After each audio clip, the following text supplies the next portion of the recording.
The election of 2024 is over. The year that conservatives and reform-minded independents actually turned out. This year, with new leadership and a renewed sense of purpose, we took our country back.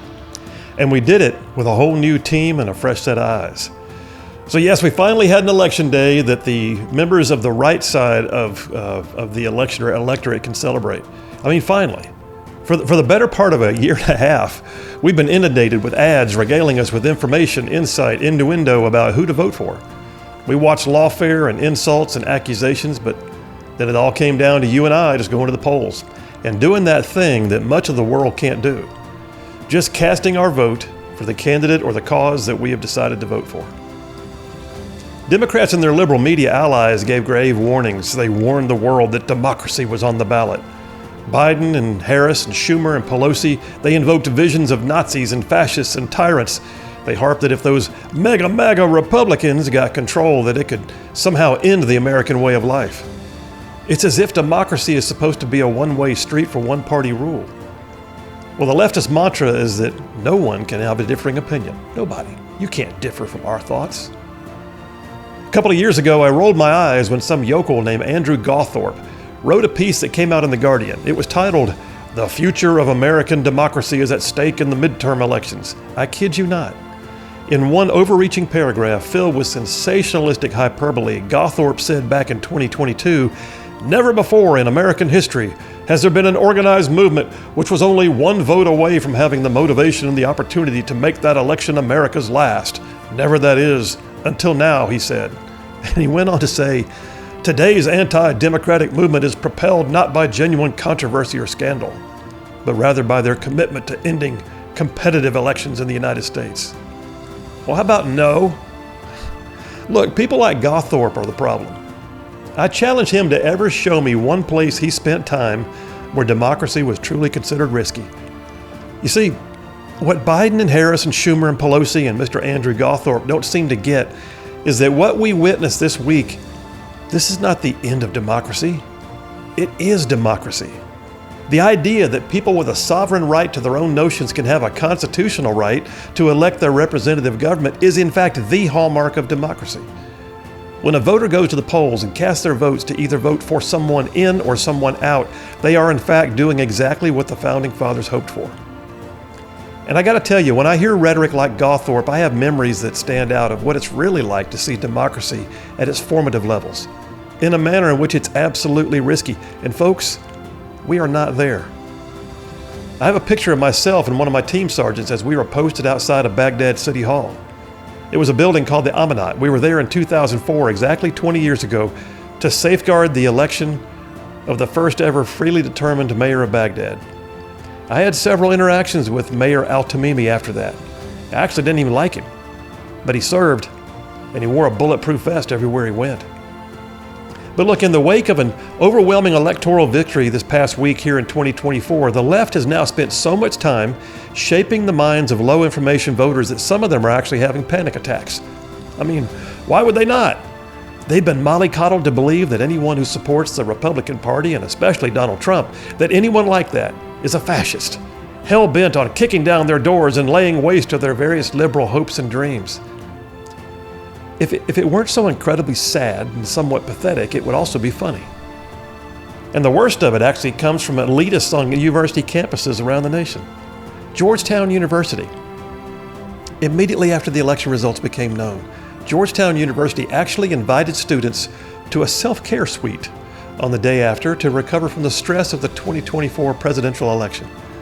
Students at Georgetown were reportedly offered palliative treats like milk and cookies, hot cocoa, as well as Lego toys and coloring and mindfulness exercises to get their minds off the election results.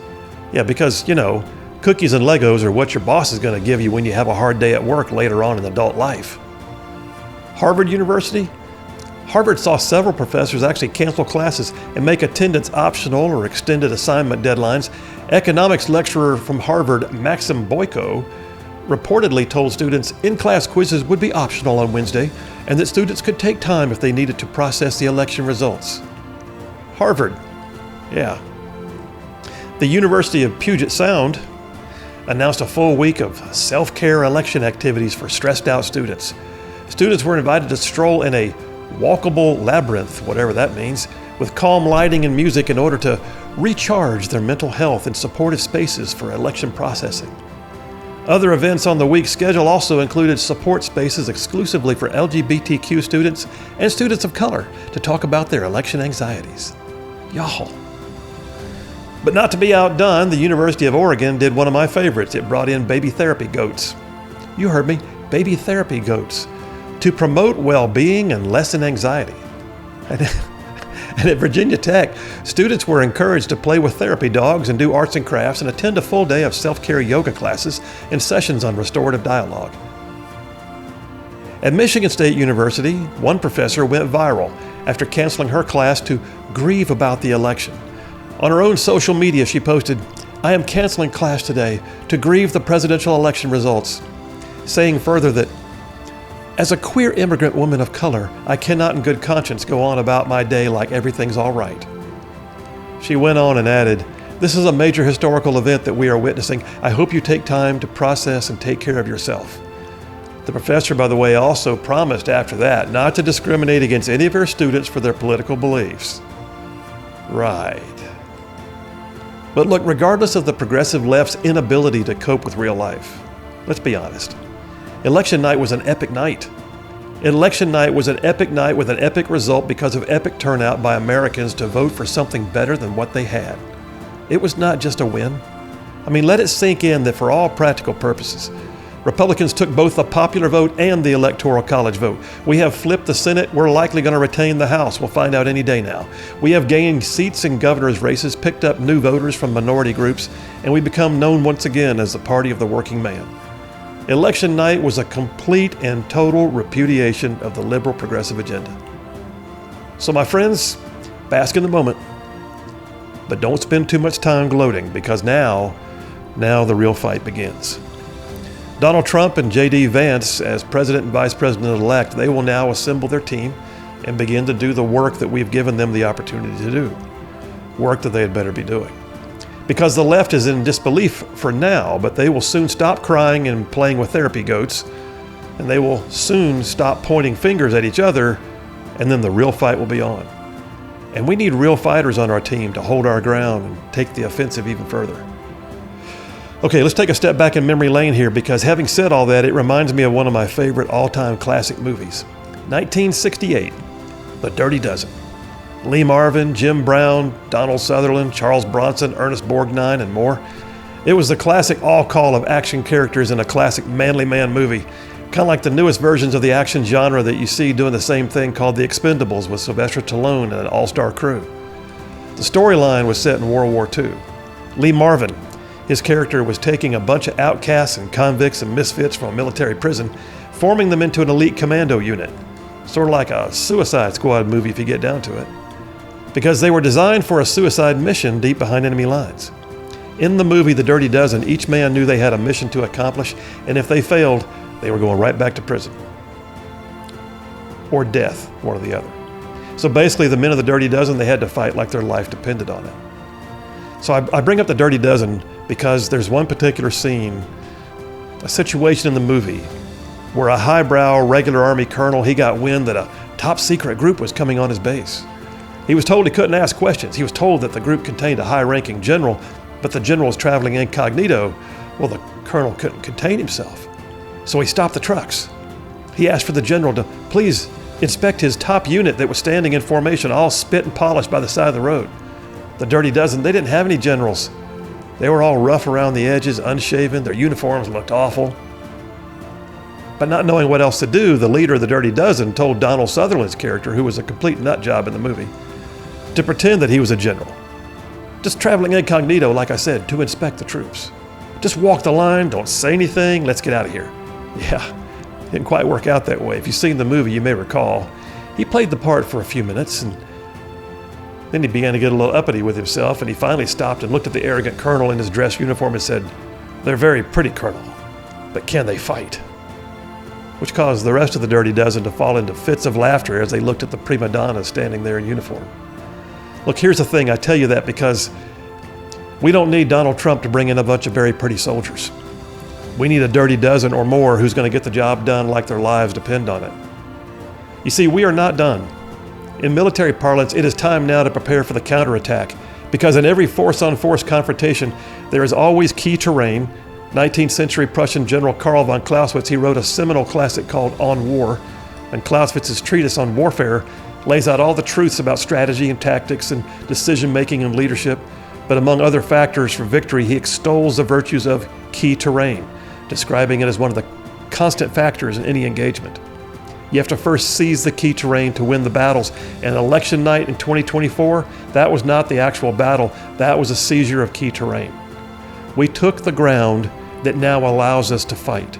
We seized the high ground that gives us the commanding position on the battlefield. Don't lose sight of that. Election night was not the actual battle. Election night was merely the right seizing the key terrain so that we can fight the battles from a better position of strength. Having said that, as a young infantry officer, I was always taught that once you seize the key terrain on a battlefield, you then have to dig in, fortify, stockpile, reorganize. You don't rest right away. You take a second to catch your breath, but then you prepare for the enemy to counterattack. You see, the enemy wants the exact same terrain that we hold now. The enemy wants to fight from the White House, from Congress, from the Senate. The enemy knows about key terrain. And since we hold it, we have to now make sure that we don't just have pretty soldiers who look good in pretty uniforms. We need some fighters. We need some people who will get busy and get dirty and even get mean when they have to. We need folks who will take the key terrain that we have fought for and use it to our advantage to go and win the actual war. So how do we do that? Well, Army doctrine teaches that stifling the enemy's ability to counterattack and take back our key terrain, it involves several things. When you're assessing the enemy and how best to direct your energy toward them, you look for things like the ability to disrupt. You look for your own flexibility. You look at concentration of power, preparation, and security.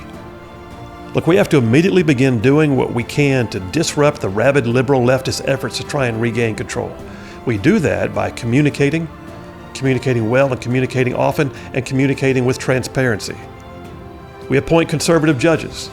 We pass strong conservative legislation, and we make sure that our economy actually grows again as proof of our position. We have to be able also to pivot to their attacks and not just become myopic in our own view of what we want to do. We have to find their weak points, concentrate our efforts for quick wins while also developing a long game strategy to preserve our principles. And we have to keep our leaders secure, actually physically secure. Because Donald Trump, J.D. Vance, and the rest of them, they are now at physical risk of actual attack on their lives for merely working through the democratic process. But to do all of that, all those things, that counteroffensive, if you will, what we have to have is a team of fighters. A team, not just a bunch of pretty soldiers who look good in pretty uniforms, but a team of actual fighters. So Trump has assembled quite a crew right now. I mean, he has folks on stage with him that will likely be in his cabinet or at least by his side. Of course, there's J.D. Vance, and then there's Elon Musk and RFK Jr. and Vivek Ramaswamy and Tulsi Gabbard. These are all folks who, by the way, have proven their ability to either lead large organizations or to buck norms or even push back on apathetic leaders. These are potential reformers, and there will be more. And we don't know who will join the cabinet. I could see folks like Doug Burgum and Ron DeSantis and Tom Cotton and Marco Rubio and Ted Cruz, all potentially taking a seat at the table. There will be a strong likelihood that Trump will have the opportunity to appoint at least one, possibly two Supreme Court justices, which could solidify our legal positions, by the way, on things like life, liberty, and property for generations to come. The team that they assemble will have to consist, too, of senators and congressmen and their respective House and Senate leaders who would actually be willing to work for the people and for the cause of conservative constitutional principles, and not just be pretty and work towards their own re-elections. And then outside of that team, there will be allies in the broad spectrum. You see, conservative media is on the rise. The mainstream media has proven its inability to be other than pretty. I predict that conservative outlets like Right Side will have a new and increased opportunity for bringing truth and accountability. Conservative commentator and law professor Jonathan Turley even talked about that. Recently, he said in the aftermath of the election that, quote, many in the media and journalism expressly abandoned both objectivity and neutrality years ago. He said the result has been a plummeting of revenue for them and readership as the public turns to new media and other sources for their news. But the question, though, is not just the who, it is also the what. The team's important, the fighters, the ones who will fight like their life depends on it. But it's also the what, because you don't just sit in the defense and brace for the counterattack. Seizing the key terrain means having a place from which to launch your offensive, to go and attack the enemy, like I said. In our case, we need to see our border secured immediately and a plan for removing masses of illegal immigrants from our communities. We need to see a plan for growing an economy that pushes back the U.S. in a position of world strength. We need a military filled with warriors and leaders who love this country and are willing to sacrifice for it. We need to exert energy dominance and develop a plan for an all-of-the-above use of the great assets that we already have. American citizens also need to know that the sanctity of the family and faith and property will be respected and defended, because that's the core of who we are. All of that and more is before us. All of that is worth fighting for. So yes, election night was huge. It was. There's no two ways around it. So catch your breath, hug some necks, slap some backs, shake some hands, relish the moment. But election night was not the full battle. On election night, we seized the key terrain. Now we need a team who will not just be pretty, but a team who will fight. A team who will preserve us for generations to come as a force for good and a city on a hill. So yeah, first we regroup, we fortify our key terrain, and then we take the dirty dozen and we go pick a fight like our lives depend on it. That's my philosophy.